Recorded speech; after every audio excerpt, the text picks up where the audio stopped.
My girlfriend said, "Let's open our relationship." I replied, "We're done." Then I logged every date in a shared calendar, moved to the couch, secured my accounts, took over the lease and boxed her things. And I just smiled because her secret manager was about to lose more than me. Original post: I am 30, male. My girlfriend, Aria, is 29. We were together a little over 3 years. No kids. We shared a one-bedroom near the university. I work help desk at a small software company. Aria works at a cafe and takes photos on weekends. We met at a trivia night. It was simple at first.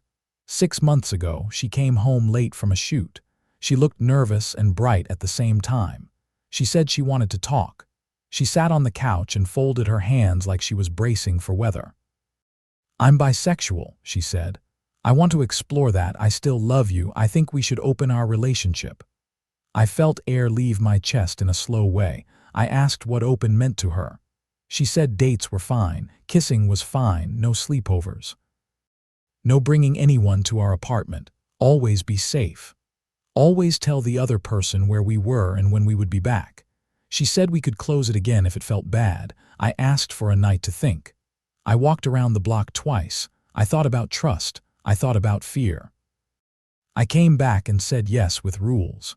I wrote the rules in a note and shared it with her. We both tapped agree. It felt adult. It also felt like stepping onto ice. The first weeks were strange and quiet. Aria went on 2 dates with a woman from a bookstore. They did not click. I went on 1 coffee date that turned into 2, then I went on more.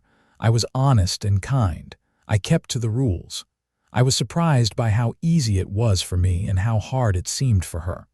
Little signs of trouble showed up. Aria started asking for details that did not matter. She would ask how someone laughed, what they wore, what they ordered.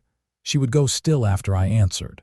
She said she was happy for me. Her voice did not match. She began to keep her phone face down. She said she was protecting her date's privacy. She also started to stay late after her cafe shifts without warning. She came home smelling like coffee and cologne. She said it was the manager's cologne because he sprayed too much.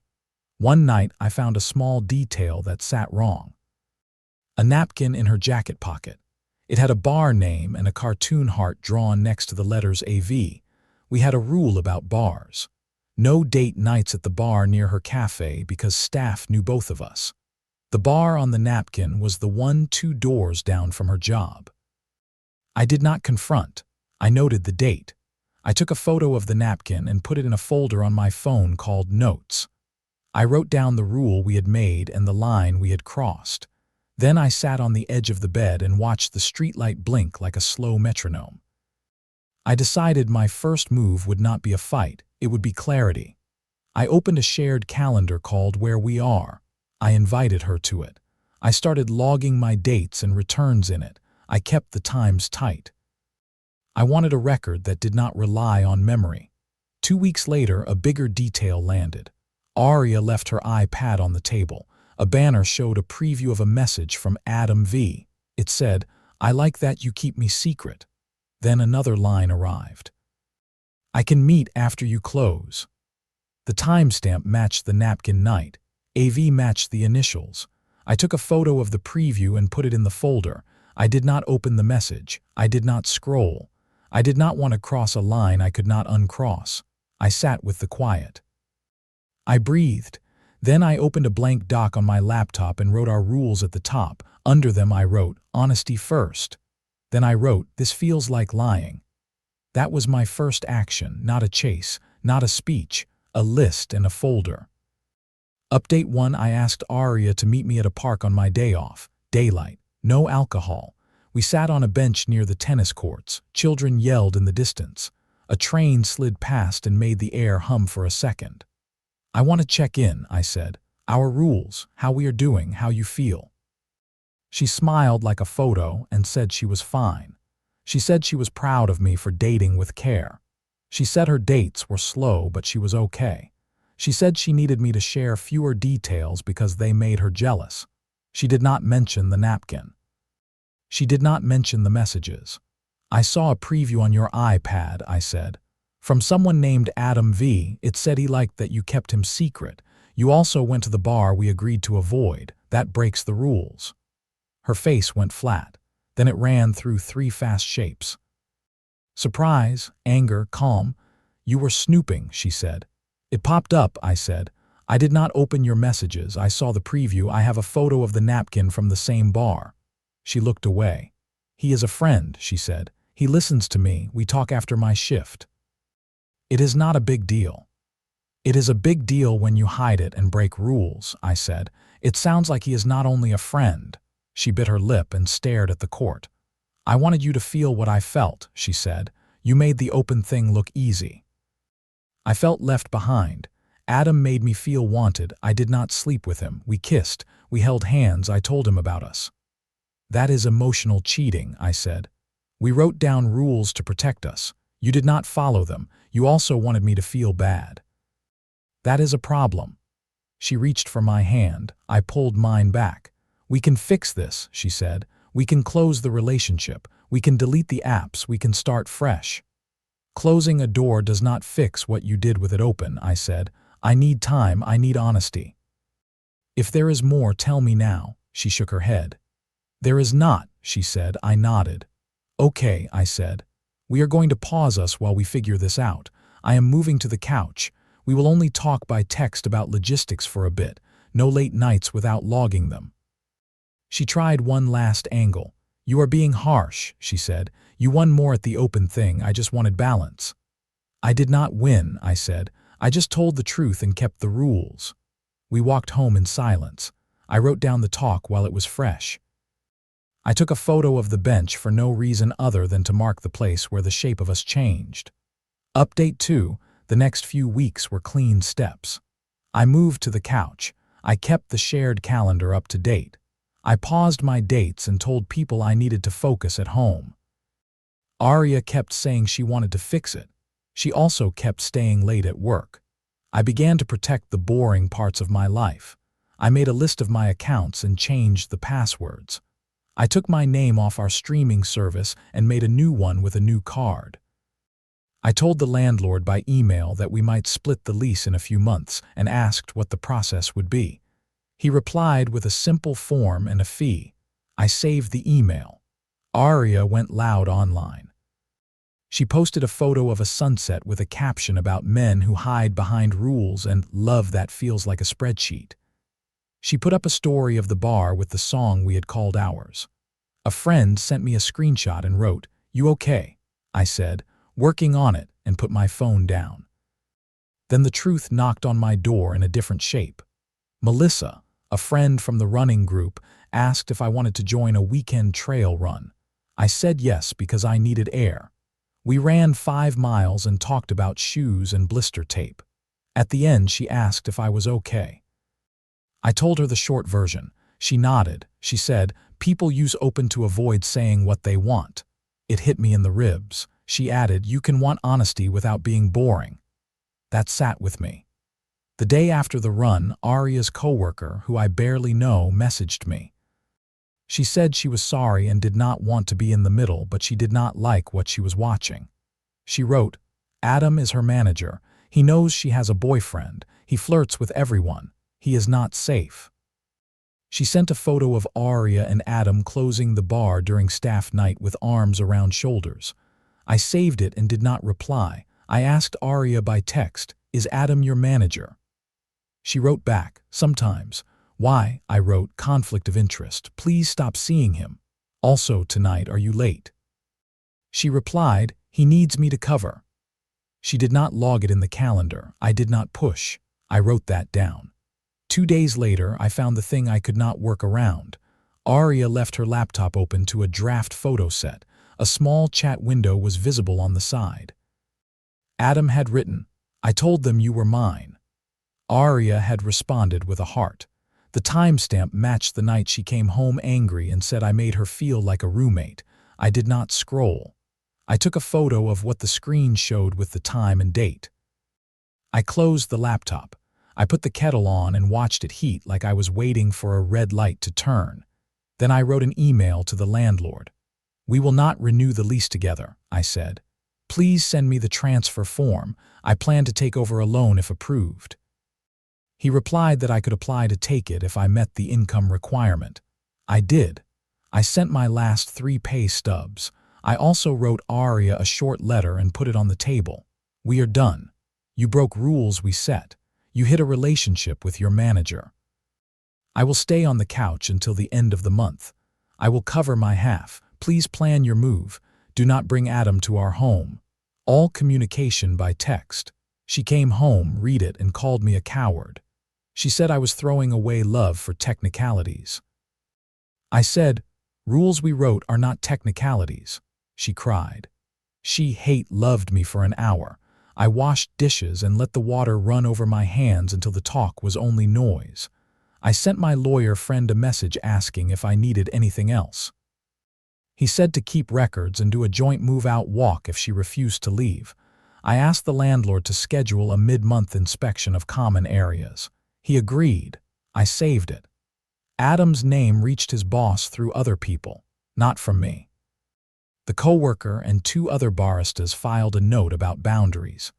A week later, Aria said Adam had been moved to a new location. She came home furious and said I had ruined her work life. I said I had spoken to no one. She did not believe me. She posted another story about vindictive partners. I kept sorting my drawer. By the last week of the month, Aria had an apartment across town with a friend from her photo group. I helped carry her boxes to the car. I did not speak to her friend.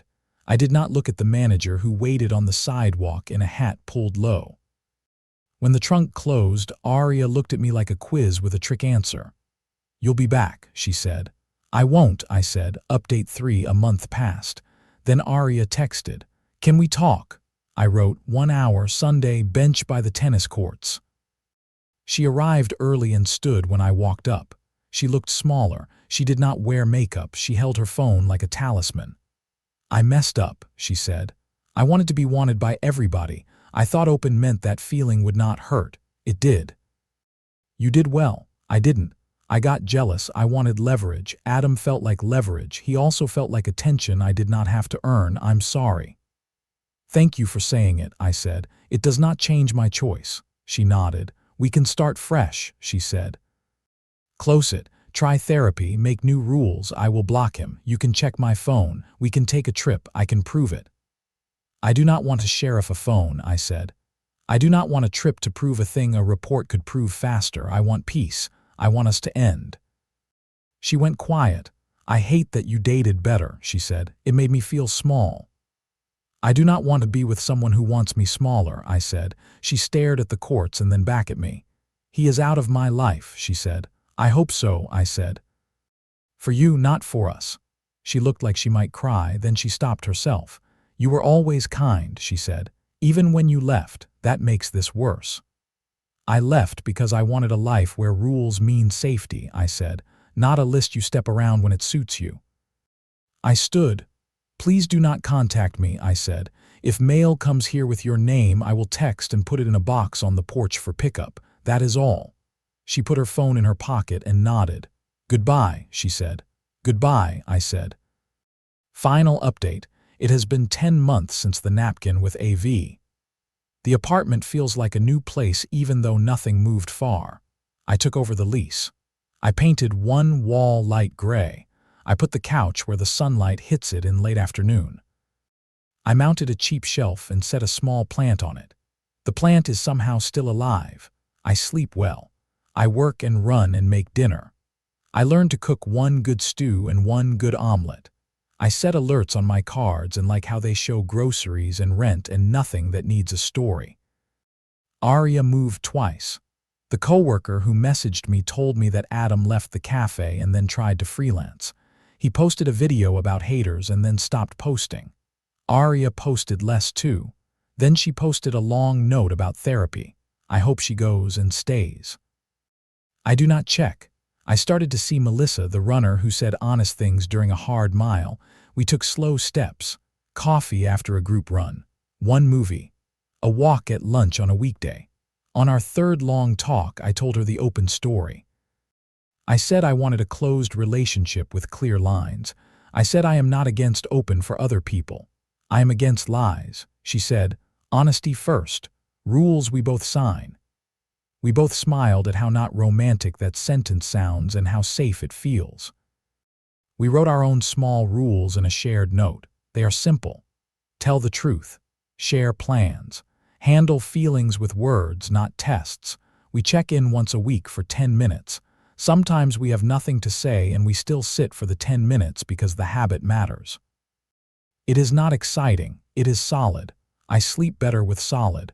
A friend asked me where the revenge is. He wanted a twist. He wanted a gotcha. I said my revenge looked like clean steps. It looked like a calendar we used until only I used it and then stopped. It looked like a folder with 3 photos and 2 dates. It looked like me helping her carry boxes to a car I did not recognize, and then walking back inside and washing my hands and making eggs.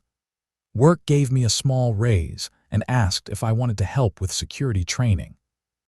I said yes and wrote a short slide with 4 lines. Write it down. Check the rules. Do what you said you would do.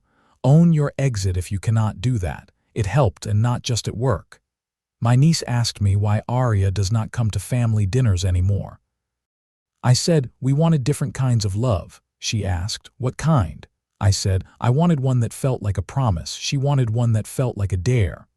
My niece said, dares are for playgrounds, and then asked for more rice. That made me laugh. When I think back to the first talk on the couch, I wish I had asked one more question sooner. Not, why do you want open? But, what do you hope to feel that you are not feeling now? That would not have changed the end. It would have gotten us there without a bar napkin. I kept one slip of paper from that time. It is the note where we wrote our rules. I taped it inside a drawer. It does not make me sad. It reminds me that agreements are only as strong as the people under them. It reminds me that I am allowed to want simple promises and to leave if someone wants a game. If you are where I was, here is what worked. Write the rules. Live them. If one of you starts using them as weapons or screens, name it. If you see a pattern of secret and spin, step off the ice. Protect your money, your lease, and your sleep. Do not set yourself on fire to keep a plan warm. I do not hate Aria. I do not miss her version of love. I am grateful for what it taught me, even if I would not choose that class again. I let go of winning or losing at an open thing I did not ask for. I built a closed thing with someone who likes truth more than drama. It is small and good. It fits. Sometimes when I pass the bar by the cafe, I see a napkin on the sidewalk with a doodle or a heart. I do not pick it up. I keep walking. I text Melissa that I will be home at 6. She sends back a thumbs up and a photo of the cat trying to fit in a bowl that is not a cat bowl. The message reads like what I needed all along. No test. No secret. Just a small, true thing in a life that believes me when I say I am on my way.